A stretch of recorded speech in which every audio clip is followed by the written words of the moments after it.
Hi, thanks for watching BibleMountain.com. In this video we're going to read from Exodus 40 and see an example of God's overpowering presence.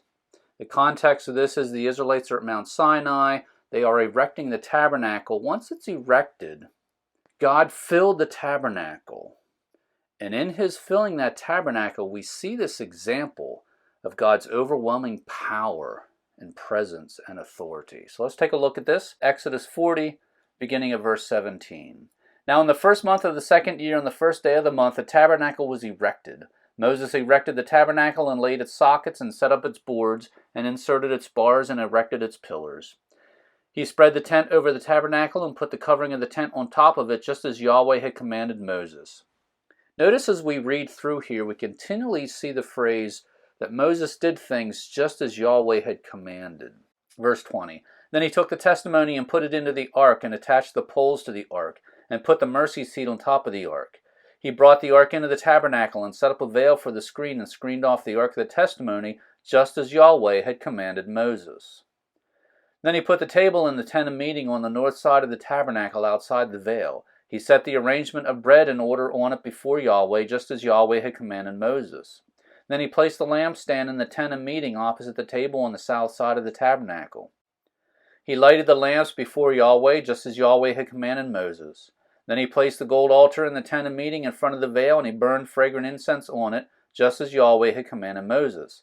Then he set up the veil for the doorway of the tabernacle. He set the altar of burnt offering before the doorway of the tabernacle of the tent of meeting, and offered on it the burnt offering and the meal offering, just as Yahweh had commanded Moses. He placed a laver between the tent of meeting and the altar, and put water in it for washing. From it, Moses and Aaron and his sons washed their hands and their feet. When they entered the tent of meeting and when they approached the altar, they washed, just as Yahweh had commanded Moses. He erected the court all around the tabernacle and the altar, and hung up the veil for the gateway of the court. Thus Moses finished the work. Then the cloud covered the tent of meeting, and the glory of Yahweh filled the tabernacle. Moses was not able to enter the tent of meeting because the cloud had settled on it, and the glory of Yahweh filled the tabernacle. So notice that when Yahweh filled the tabernacle, Moses couldn't even enter the tabernacle. God's presence was so strong that Moses could not even enter. Verse 36.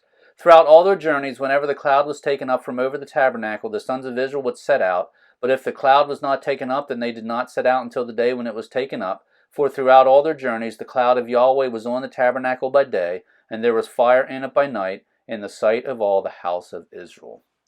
And that ends the book of Exodus. So again, we see here throughout that Moses did things just as Yahweh had commanded him. And then when it was finally erected, Yahweh filled the tabernacle, and His presence was so overpowering that Moses couldn't enter. It was like there was this physical barrier that prevented Moses, or God's power was so strong that Moses just could not get himself in there close to Yahweh because of the strength of Yahweh's presence.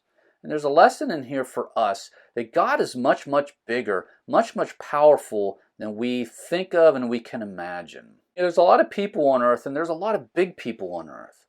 But no one person is big enough or strong enough or powerful enough to fill a room the size of this tabernacle. And yet we see that's exactly what God did.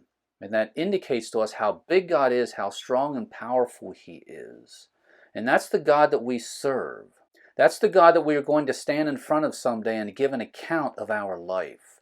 And as we go through our life here on earth, we have to live in accordance with the reality that someday we are going to stand in front of this overpowering God, and we are going to give an account of everything that we've ever said and everything that we've ever done or failed to do.